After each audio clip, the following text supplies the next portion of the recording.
Tingin ko hindi lahat yun. Kasama sa bahay. Kumbaga parang pag nakakita ko ng ganun, sa tingin ko, ang daling makapasok sa kingdom niya. Ganun na sa tingin ko Yan ang sa tingin ko.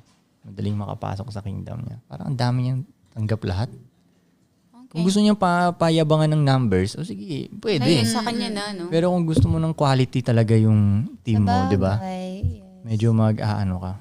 Pero meron may mga ganun. Hindi nyo lang sila kilala. Ako lang nakakilala ng mga yun. Pero wala sila dito sa Pilipinas. Yep. 28? Yeah. Grabe. Damn. Nagulat Hindi na nga pwede din yun ako sa dun. isang bahay.